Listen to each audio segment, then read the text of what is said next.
너는 내 것이니 두려워하지 말라 라는 제목으로 하나님 말씀을 전하도록 하겠습니다. 여러분들은 어떤 선택에 의해서 결정할 때가 있지만 그러나 하나님으로부터 주어지는 그런 결정들이 상당히 많습니다. 여러분이 이 땅에 태어나려고 하는 때와 또 부모를 선택할 수가 없습니다. 이 대한민국에 여러분 태어나고자 해서 난 것이 아닙니다. 여러분들이 이 땅에 주어져 있는 존재로 이제 지식이 들어가고 성인이 되면서 비로소 이 세상이 어떤지 또 생명이 어떻게 주어지게 된 것인지 그런 것을 여러분이 깨닫게 되는 것이죠. 깨달으면서 여러분들이 주어져 있는 이 생명은 어떤 생명체보다도 최고의 가치가 있다는 것은 여러분들이 이제 알게 됩니다. 동물들은 본능적으로 생명체를 갖고 있지만은 실제로 자기가 왜 와서 무엇을 하다가 어디로 가는지 전혀 알지 못하고 그렇게 살다가 그 생명은 죽음으로 끝나버립니다.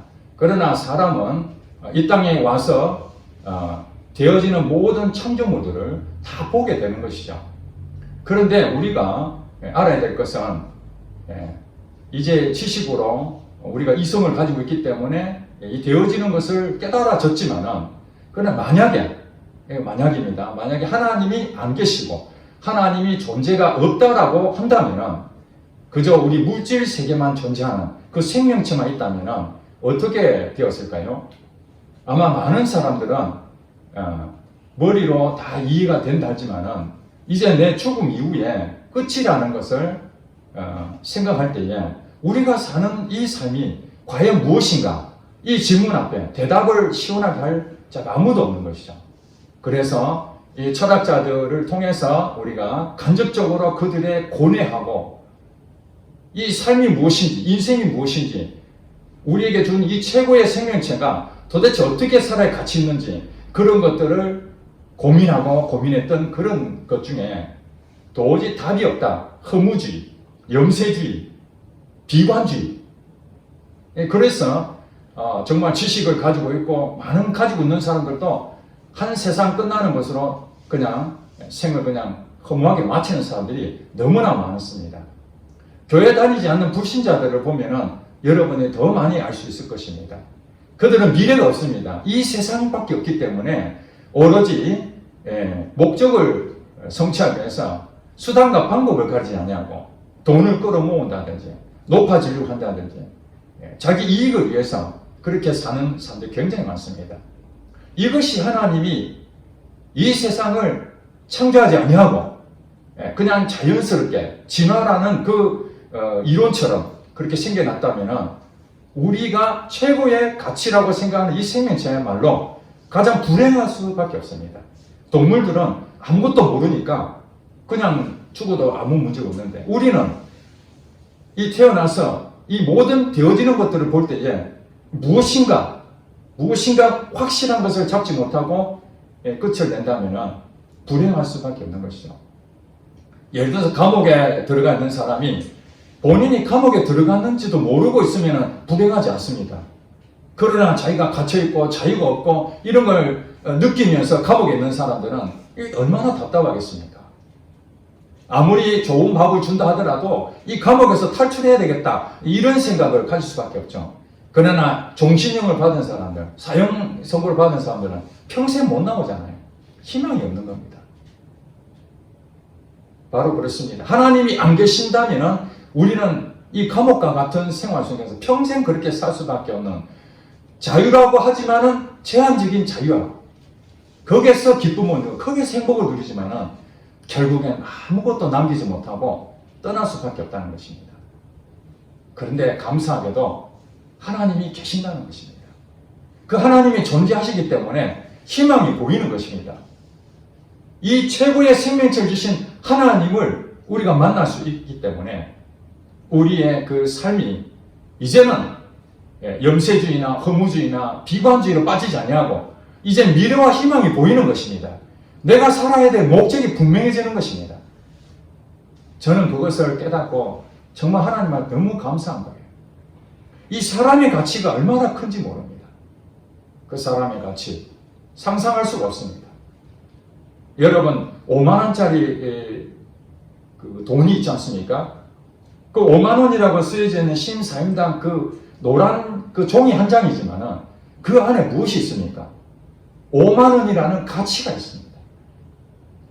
1,000원짜리와 5만 원짜리는 똑같은 종인데 가치가 다르지 않습니까? 그러면 5만 원짜리는 깨끗한 그 5만 원짜리하고 또 구겨진 5만 원짜리하고 가치가 달라집니까? 안 달라집니다. 그 5만 원의 가치가 그 종이에 새겨져 있는 한은 우리가 구기든지 물에 젖어도 그 똑같이 은행에서 또 우리가 상점이나 이런 데서 똑같이 그것을 가치 인정받습니다. 그렇습니다. 사람의 가치라는 것은 하나님이 형상으로 하나님을 닮은 꼴로 우리를 창조하셨기 때문에 영적인 존재로 만드셨기 때문에 그 가치는 어마어마한 것이죠. 그러나 하나님의 밖에 있는 사람들은 그게 저주라는 거예요. 하나님이 계시는데도 불구하고 하나님을 만나지 못하면은 그 5만 원짜리가 있어도 그걸 쓰지를 못하면은 아무 의미가 없는 거죠. 그 5만 원을 가지고 통용하고 그것을 가치 있게 잘 사용할 때 그 5만 원의 가치가 있는 것이지 집에 억만금을 쌓아두고 있어도 아무것도 쓰지 못한다면 그 휴지밖에 더 되겠습니까? 마찬가지입니다. 하나님이 우리에게 정말로 귀하게 가치를 부여해줬는데 그것이 새 돈이든 구겨진 돈이든 그 가치는 동일한 것처럼 어떤 사람은 재능이 뛰어나고 어떤 사람은 환경이 좋고 금수저로 태어나고 아빠 찬스, 엄마 찬스 그렇게 태어난 사람도 있습니다. 분명하게. 우리 집은 왜 이렇게 가난한가 하면서 흙수저로 태어나고 배운 것도 없고 부모님을 잘 만났으면 내가 대학도 갈 수 있었는데 내가 친구보다 공부를 더 잘했는데 불구하고 과거에 고등학교 졸업하고 취업한 사람이 굉장히 많았습니다. 대학은 아무나 가는 것이 아니었습니다. 과외도 배워야 되고 또 학원도 다니고 그 물심양면으로 그렇게 해도 학교 가기 어려운 시절이 있었습니다. 그렇지만 아무리 부자든 가난하든 재능이 있든 재능이 없든 얼굴이 잘생기든 아니면 얼굴이 못났든 몸이 뚱뚱하든 아니면 날씬하든 아무 상관이 없습니다. 마치 5만 원짜리가 구겨지든 물에 젖었든 새 돈이든 똑같은 것처럼 하나님이 여러분들을 귀하게 그렇게 창조하셨다는 사실입니다. 중요한 건 하나밖에 없습니다. 하나님 안에 들어오느냐 하나님 밖에 있느냐. 그런데 감사하게도 하나님이 존재하신 것뿐만 아니라 하나님께서 우리에게 하나님 안에 들어오는 은혜를 하나님께서 베푸셨다는 거예요. 요한복음 3장 16절 말씀에 여러분 다 외우셨잖아요. 하나님의 세상을 이처럼 사랑하사 독생자를 주셨어요. 이는 저를 믿는 자마다 멸망치 않고 영생을 얻게 하려 하심이니라. 이게 복음의 핵심입니다.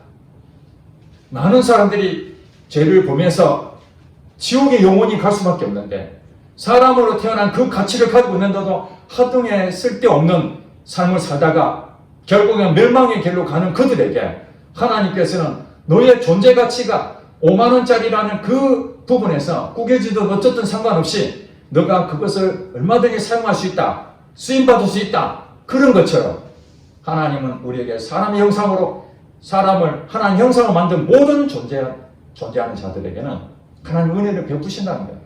중요한 거 하나밖에 없습니다. 독생자를 주셨으니 그를 믿는 자마다 영생을 얻는다는 이 말씀 앞에 우리는 믿습니다. 예수님이 나의 하나님이시고 주인이 되심을 믿습니다.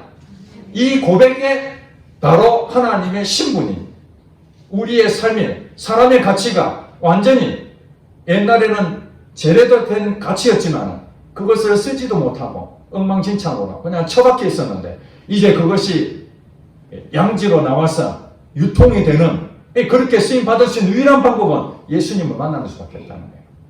이거 외에는 방법이 없습니다. 아무리 돈이 많으면 무엇입니까? 결과가 마지막이 끝인데 하나님하고 함께하는 영원한 나라를 소유하지 못하는데 더 이상 무엇을 바랄 수 있겠습니까? 오늘 본문에 보면은 이사야 선지자를 통해서 이스라엘 백성들이 하나님의 자녀입니다. 하나님이 딱 지명했습니다. 너희와 나는 아버지와 자녀의 관계다. 이렇게 언약을 맺었습니다. 이스라엘 백성들이 똑똑해서 한 것이 아닙니다. 하나님의 은혜로 그들은 자녀가 된 것입니다. 신분이 바뀐 것입니다. 그래서 이들이 하나님 앞에 말씀을 잘 순종하고 살았다면 복을 받는데 하나님 말씀에 순종하지 아니하고 자기 멋대로 살다 보니까 하나님께서는 그들에게 바른 길로 인도하기 위해서 부득불 징계를 할 수밖에 없었다는 사실입니다. 거기 가면 안 돼. 거기 가면 큰일 나는 거야. 그렇게 여러 차례 경고를 했지만 그들은 하나님의 말씀보다는 자기 생각을 또 이방의 신들을 더 선호하고 세상 길로 가게 되었던 것이죠. 그때 하나님께서 그들에게 이대로 가면 너희 나라 망하게 될 거야. 너의 삶의 인생이 가치 있는 삶이 아니라 너 정말 좋은 가치를 가지고 있는데 그 가치 다 잃어버릴 거야. 그래도 좋나? 이렇게 이사야 선지자를 통해서 1장부터 39장까지 계속 경고를 합니다. 그리 살면 안 된다. 망한다. 그러면서 그걸로 끝이 아니라 이제 하나님께서는 40장부터 66장까지 그 후반부에는 이 희망의 메시지를 전합니다. 너희들이 망한다고 하지만 그러나 내가 너희를 완전히 망하게 하려고 하는 것은 아니다. 나의 본심은 너희들이 재앙이 아니라 평안이고 미래와 희망을 주는 것이다. 그래서 잠시 너희들에게 어려움이 있지만 그것을 통해서 너희들은 하나님께 돌아오는 가치 있는 인생을 살게 될 것이다. 이것이 바로 오늘 본문의 43장 1절부터 나온 말씀입니다. 자, 1절에 볼까요? 야곱아 이렇게 부른 것은 이스라엘 백성들의 대상으로 말씀하신 것입니다. 야곱아 너를 창조하신 여호와께서 지금 말씀하시느니라. 이스라엘아 너를 지으신 이가 말씀하십니다. 이 야곱이 하나님을 만나는 사건이 생기죠. 하나님과 얼굴을 대면했다서 분일이라는 그 장소로 말씀을 하시면서 이제는 너는 야곱이라 하지 말고 이스라엘로 부를 것이다. 이렇게 말하는 거죠. 이스라엘. 새로운 이름을 부여했습니다. 야곱이 하나님을 알고 있었지만 인격적인 하나님을 만나지 못하고 두려워하며 형인 에서의 얼굴을 피하여 어떻게 하면 이 문제를 해결할 것인가 그러다가 하나님을 만나게 되면서 이제는 너는 이스라엘로 할 것이다. 그러니 야곱과 이스라엘은 같은 얘기입니다. 같은 사람입니다. 그렇지만 여기서 이스라엘이라는 부분에서 우리가 좀 더 생각한다면 이제 하나님을 만난 그 야곱의 인생, 너를 지으신 이가 말씀하십니다. 지금 하나님께서는 이스라엘 백성들에게 말씀하고 있지만은 바로 여러분들에게도 동일하게 말씀하고 있는지 믿으시기 바랍니다. 우리가 구약 성경은 이스라엘 백성들을 육적인 이스라엘 백성들을 가져서 오늘 신약 시대에 살고 있는 우리들에게는 영적 이스라엘로 된 것입니다. 하나님 믿는 자는 다 영적 이스라엘 백성인 거예요. 그러니 여러분에게 지금 말씀하시는 거예요. 너를 창조하셨다. 그리고 너를 지었다. 누가 말씀하십니까? 하나님이 여러분에게 지금 다 말씀하고 있습니다. 하나님께서 오늘 여러분에게 주시는 메시지입니다. 이거 성경을 당시에 이스라엘 백성들에게 이사야 선지자를 통해서 말씀하셨지만 그것을 오늘 여러분에게 재차 다시 한 번 더 말씀하시는 겁니다. 여러분 상황이 어떤지 아무도 모릅니다. 하나님은 알고 계십니다. 자, 여러분 들으시기 바랍니다. 여러분 개인에게 하신 말씀입니다. 너는 두려워하지 말라. 여러분 혹시 어떤 일 때문에 두려움이 있습니까? 질병 때문에 두려움이 옵니까? 아니면 취업 때문에 두려움이 옵니까? 아니면 어떤 일이 하는데 문제가 생겨서 두려움 옵니까? 관계 때문에 두려움 옵니까? 빚 때문에 두려움 옵니까? 이때 하나님 말씀하시기를 너는 두려워하지 말라는 거예요. 왜요? 바로 그 이어서 말씀합니다. 내가 너를 구속하였고, 구속이라는 말이 무엇입니까? 구원한 것이 구원. 그리고 내가 너를 지명하여 불러난 너는 내 것이다. 하나님께서 여러분들에 대한 가지고 있는 마음이 무엇이냐면은 구별했다는 구별. 그 많은 사람 가운데 여러분 한 명씩 한 명씩 이름을 부르면서 오늘 이 자리에 부르신 거예요. 왜냐하면 내 것이라는 거예요. 하나님 것이 됐습니다. 여러분 주인은 여러분이 아니라 하나님이 되십니다. 하나님이 주인이신 여러분들은 이제 하나님이 여러분 인생을 인도하여 가십니다. 이리 가든 저리 가든 여러분의 질병이 있든지 아니면 여러분이 어떤 취업에 문제가 있든지 아니면 어떤 인간관계 문제가 있든지 어떤 부분이라 할지라도 하나님께서는 주인이시기 때문에 여러분의 문제를 다 알고 계시고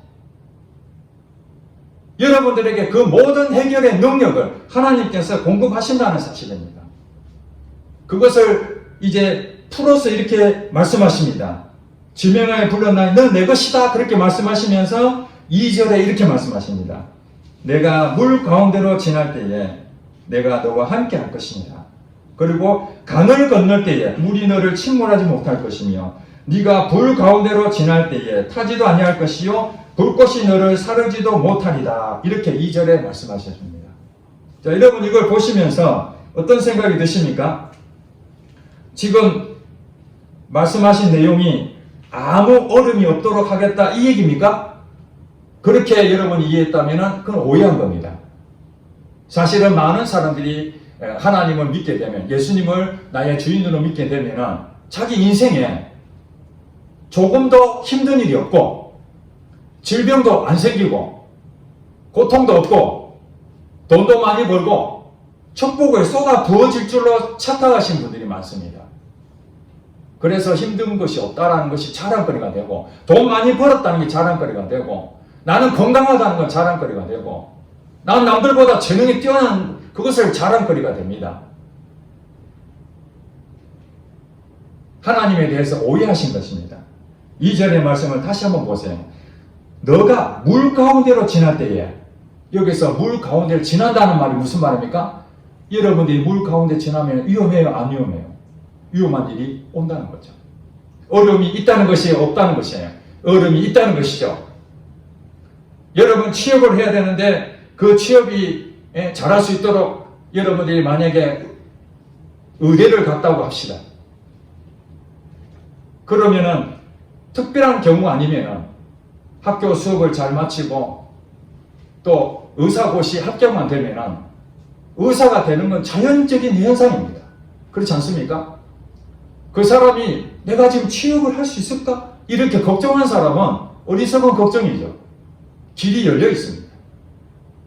사법고시 합격한 사람이 내가 지금 취업을 어떻게 해야 되지? 고민 안 합니다. 왜냐하면 사법고시 합격하는 순간 이미 길이 열려 있기 때문에.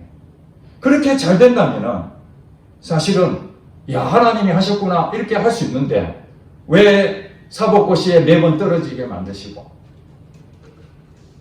내가 머리가 좀 똑똑하고 공부도 잘했으면 좋은 대학 가서 취업도 잘할 수 있는데 왜 재능이 좀 부족하고 공부도 좀 다른 사람보다 썩 낫지 못하고 취업의 문이 내게는 왜 이렇게 좁을 수밖에 없는가 하는 그런 부분이 온다 할지라도 이것이 바로 여러분이 물 가운데 지날 때라는 거예요. 여러분들이 지금 어떤 데서 가장 힘든 일이냐면은 하나님과 여러분의 관계만 생각한다면 힘든 게 하나도 없을 거예요. 그런데 비교를 하기 때문에 힘듭니다.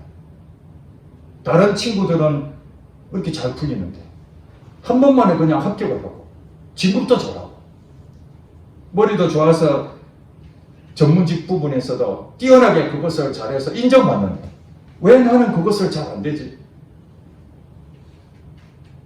저 사람은 얼굴도 잘생겼고 재능도 뛰어나고 모든 스펙도 좋으니까 잘 될 수밖에 없다. 나는 무엇이지? 이렇게 비교하기 때문에 열등감에 빠지고 내 존재에 대해서 가치를 잃어버리게 되는 것입니다. 우리가 옆에서 보면은 옆에서 수평으로 보면은 키 큰 사람, 키 작은 사람, 뚱뚱한 사람, 날씬한 사람 얼굴도 보면 잘생긴 사람, 못생긴 사람 이게 다 표시가 납니다. 서로가 비교가 되니까. 우리의 눈은 바로 이 수평의 관계로 보는 눈이라면 하나님은 수평의 관계가 아니라 위에서부터 내려다봅니다. 수직의 관계죠. 위에서 내려다보면 모두가 다 똑같은 사람으로밖에 안 보입니다. 그래서 하나님은 중심을 보시는 거예요. 중심. 사람은 외모로 판단하지만 하나님은 중심을 보시는 거예요. 여러분들이 오늘 이 자리에 예배 가운데 참여하셨는데 여러분들이 그 중심이 어디 있느냐 그걸 보시는 거지 그냥 이 자리에 나와 있는 것 자체가 아닙니다.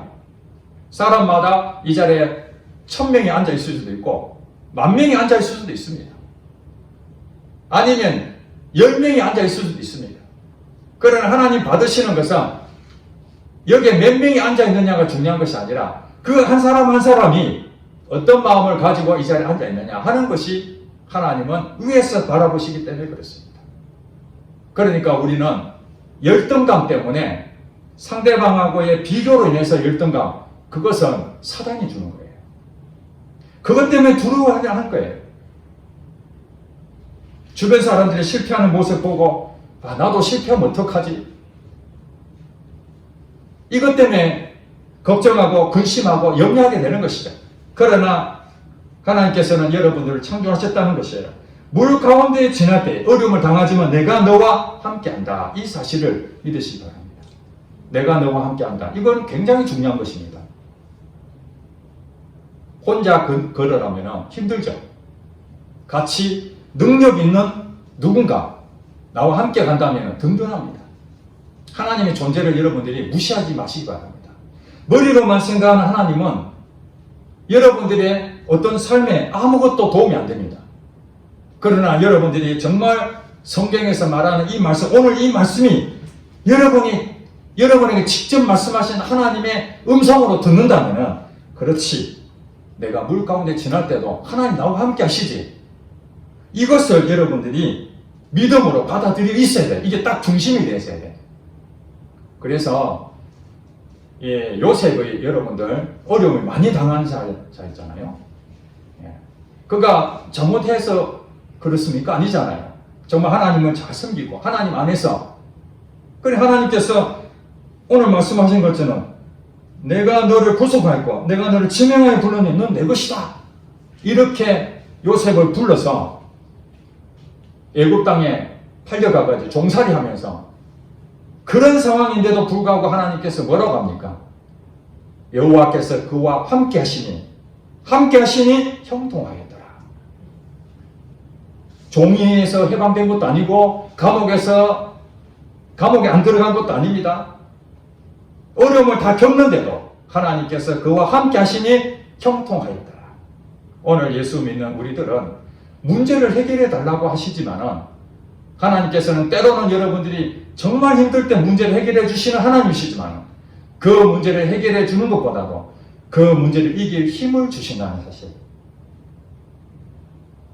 요셉이 감옥도 안 들어가고 종살이가 안 할 수도 있지만은 하나님께서 그것을 다 허락해서 물 가운데에 지나가게 만들고 강을 건너게도 만들고 때로는 불 가운데도 들어가게 만들지만은 하나님께서는 그와 함께 하시고 강을 건너더라도 침몰하지 않도록 막아주시고 불 가운데서도 타지 않도록 해주신다면 여러분 불 가운데 가는데 타지 않는다면 무엇이 무섭겠습니까? 물에 가도 물에 빠지지 않는다면 물이 무엇이 무섭겠습니까? 물에 빠져서 헤엄을 못 치고 죽을까봐 두려워하는 것이고 불에 들어갔을 때에 내가 탈까봐 그게 두려운 것이지. 그렇지 않습니까? 어떤 환경이 오더라도 그 환경에 대해서 하나님이 주권자이시니까 그 믿음을 가지고 있다면 그것에 능히 이길 수 있는 힘을 주실 것입니다. 질병 가운데 있지만 하나님께서 그 질병을 고치지 못하시겠습니까? 그러나 때로는 우리에게 질병을 주신 것은 그 질병을 통해서 우리에게 가르쳐 주신 메시지가 있는 것입니다. 그것이 바로 욥이라는 사람입니다. 욥은 자기의 모든 재산을 다 잃어버리고 자녀들도 잃어버리고 아내도 도망가버리고 정말 외롭게 혼자 남아서 정말 하나님 왜 이러십니까? 내가 하나님 앞에 뭐 죄를 지었습니까? 세상 사람들이 자기를 보고 너가 죄를 지었기 때문에 그렇게 어려움을 당하지 너 많은 축복을 잃어버린 것은 너 하나님을 제대로 믿지 않기 때문에 그렇다고 그렇게 비판하고 정죄하지만 하나님 그때 어떻게 하셨습니까? 재산을 지켜주실 수도 있고 자녀들도 보호하실 수도 있고 아내랑 사이좋게 지낼 수 있는 그 좋은 환경을 하나님 주셨으니까 보호할 수 있는데도 불구하고 왜 그런 일이 벌어지죠? 이해가 안 되잖아요. 그러나 우리가 욥에 대한 그 부분을 과정만 보면은 정말 답답할 겁니다. 하나님 침묵하시고 도대체 욥이 그렇게 고통스러워 부르짖는데도 아무 말씀 안 하시는 그럴 때에 우리가 얼마나 답답할까? 도대체 하나님 살아계시는 건가?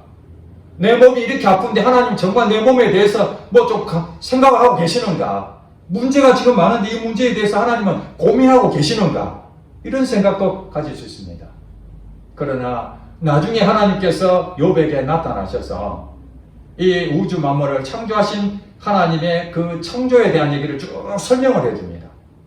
그러면서 욥이 고백합니다. 이제 알았습니다. 하나님. 내가 귀로만 듣던 하나님, 이제 내가 눈으로 봅니다. 신앙이 업그레이드가 된 거예요.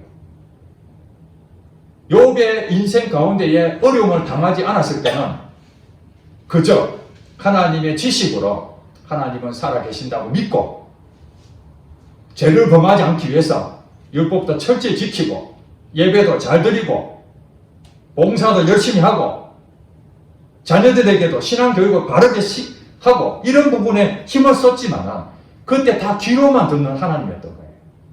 근데 하나님께서는 여기서 눈을 더 열어서 직접 하나님을 체험할 수 있는 것을 주시기 위해서 재앙을 주는 것이 아니라 평안을 주시기 위해서 신앙의 업그레이드를 시키기 위해서 부득불 우리에게 때로는 이런 불 가운데 지나가게 만드시고 강을 건너게도 만드시고 불 가운데도 지나가게 만드시는 결국은 어떻게 됐습니까? 그가 눈으로 보는 하나님을 경험하면서 그 자기를 비난했던 그 사람들을 위해서 제사를 지내고 그들을 용서하게 만들고 그리고 잃었던 모든 재산의 갑절이나 복을 받고 또 자녀들도 정상적으로 회복 다 되는 마지막 장면이 그걸 끝납니다. 해피엔딩입니다. 예수 믿는다는 건요, 처음부터 끝까지 다 좋은 게 아니라 이런 과정을 통해서 마지막 가운데에 해피엔딩으로 끝난다는 거예요. 천국의 소망을 가진 자죠. 천국을 누린 자입니다. 이 얼마나 아름다운 일입니까?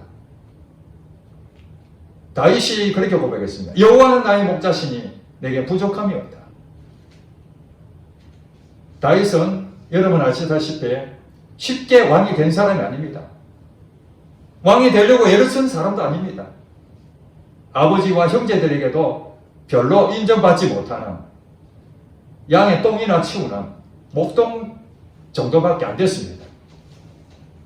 그런데 어느 날 하나님께서 그를 불러 지명하여 불렀나니 너는 내 것이다.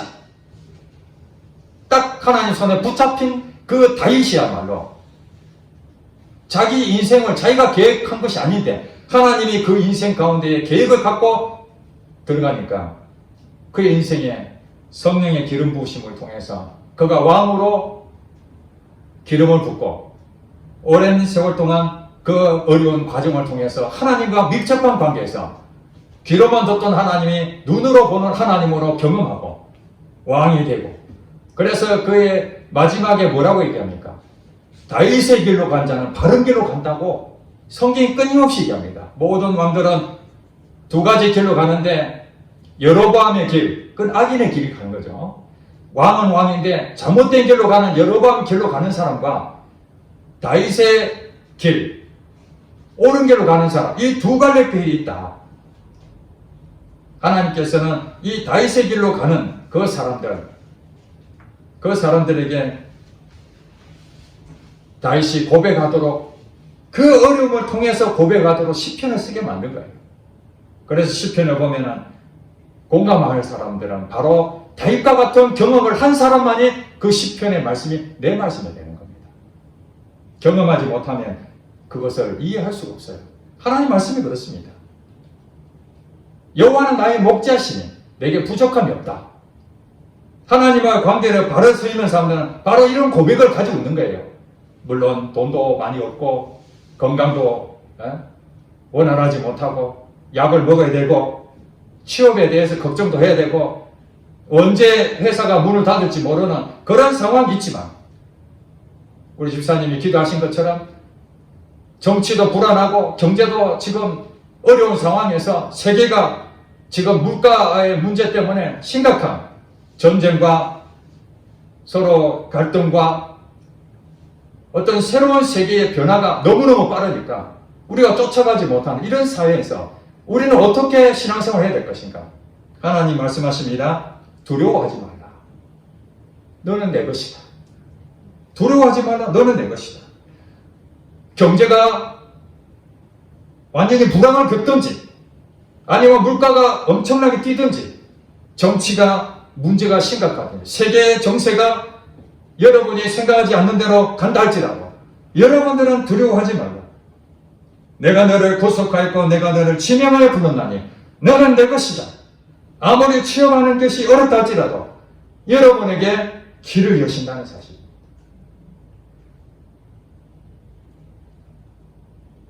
잘릴 걸 걱정할 필요 없어요. 그 회사가 문을 닫으면 여러분 다른 데로 하나님께서 옮기실 것을 믿으시기 바랍니다. 그래서 다윗이 그렇게 얘기하잖아요. 내가 사망의 음침한 골짜기를 다닐지라도 해를 두려워하지 않을 것은 주께서 나와 함께 하십니다. 사망의 음침한 골짜기를 다녀보지 아니했다면 이 고백을 할 수가 없잖아요. 여러분 삶 가운데 때로는 사망의 음침한 골짜기 죽을 뻔했다라는 그런 일이 온다 할지라도 내가 해를 받지 않는 것은 주께서 나와 함께 하십니다. 바로 임마누엘 하나님. 처녀가 잉태하여 아들을 낳으리니 그의 이름을 임마누엘이라 하리라. 임마누엘의 뜻이 무엇이냐? 하나님께서 나와 함께 하십니다. 하나님이 나와 함께 하신다는 것이 예수님의 이름이라는 거예요. 그 예수님을 믿는 사람, 하나님이 여러분과 함께 하신다는 거예요. 여러분들이 이제 생각하셔야 됩니다. 여러분 인생 가운데에 어떤 환란이 오든지 어떤 일이 생긴다 할지라도 여러분들은 두려워하지 마시고 하나님을 믿으시기 바랍니다. 하나님을 믿지 못한다면 여러분들 두려움이 옵니다. 그건 사단이 주는 것입니다. 인간이 연약하기 때문에 두려움이 전혀 없을 수는 없어요. 그러나 두려워할 때마다 여러분들은 오늘 이 말씀을 생각하시기 바랍니다. 5절에 보니까 이런 말씀 또 합니다. 두려워하지 말라. 한 번 더 하지 않아요. 얼마나 인간이 두려움이 많으면 두려워하지 말라를 하나님께서 또 반복합니다. 5절에 두려워하지 말라. 내가 너와 함께하여 네 자손을 동쪽에서부터 오게 하며 서쪽에서부터 너를 모을 것이며 내가 북쪽에서 이르기를 내놓으라. 남쪽의 길을 가두지 말라. 내 아들들은 먼 곳에서 일 거며 내 딸들 땅끝에서 오게 하며 이렇게 말한 이유가 무엇입니까? 동서남북에서 너의 자녀들이 다 멸망한 것이 아니라 지금 어려움을 겪고 있지만은 너의 후손들이 어마무시하도록 하나님께서 다 모아줄 것이다. 이 복이죠, 복. 흩어지면은 망하는데 모아주면 하나님 모아주신다는 거예요. 사람이 하는 것이 아니라 하나님 모아주신다는 거예요. 그러면서 마지막에 이렇게 얘기합니다. 결론의 말씀. 내 이름으로 불려지는 모든 자. 내 이름으로 불려진 자 누굽니까? 예수를 믿는 자입니다. 하나님의 택한 백성들을 얘기하는 겁니다. 그들 내가 내 영광을 위하여 창조한 자를 오게 하라. 여러분들은 하나님의 영광을 위하여 창조된 사람이라는 것을 여러분 잊어서는 안 됩니다. 5만 원짜리의 그 가치를 한국은행에서 발행을 했다면 그것이 유통이 되어야 되잖아요. 5만 원짜리. 그것이 5만 원짜리의 영광이죠. 5만 원에 대한 영광을 가지고 있습니다. 사람들이 그것을 취할 때 하나님께서는 여러분들을 귀하게 이 땅에 보내셨는데 그냥 버려두겠습니까? 아닙니다. 여러분들은 귀한 자녀로 택하셨기 때문에 하나님은 하나님 자신이 여러분의 영광을 받으시려고 여러분 창조하셨기 때문에 여러분들이 가지고 있는 사명은 다 다릅니다. 지난번에 6월 마지막 주에 우리가 일터 선교사로 파송을 4사람을 했습니다. 그 일터가 하나님 주신 사명이라는 거예요. 그냥 돈벌이가 아니라는 거예요. 하나님의 영광을 위해서 여러분들이 그 일자리에 그곳에 파송됐다는 것입니다. 해외 선교사 나가신 분들도 해외의 영혼들을 살리기 위해서 나가신 것처럼 비록 교회가 크지 않더라도 여러분 한 사람 한 사람이 사명을 받았기 때문에 그 사명을 놓고 기도하고 그 사명을 통해서 하나님 영광을 받았소서. 나는 아무것도 아니고 그렇지만 하나님 영광을 받았소서. 그렇습니다. 여러분 새 돈만 5만 원이 아니라 구겨진 돈도 5만 원 될 수 있다는 사실입니다. 여러분 자신을 보지 마세요. 나는 이렇게 재능이 부족하고 나는 뭔가 잘 아는 것도 없고 이거 어떡하지? 하나님을 보시기 바랍니다. 하나님은 여러분에게 주신 그 가치, 그 가치를 통해서 여러분이 그 자리에서 하나님의 말씀대로 순종할 때에 여러분의 가치는 그들을 통해서 하나님의 영광을 받으십니다. 성령의 인도하심으로 여러분들이 순종하며 나갈 때에 하나님께서는 오늘도 여러분들을 내 영광 가운데서 내가 너를 지었고 내가 너를 만들었으니 나를 위해서 쓰임 받을 것이다. 두려워하지 말라. 이 말씀이 여러분의 말씀으로 깊이 새겨져서 이 세상을 승리의 삶으로 살아가시기를 주의 이름으로 축복합니다. 아멘.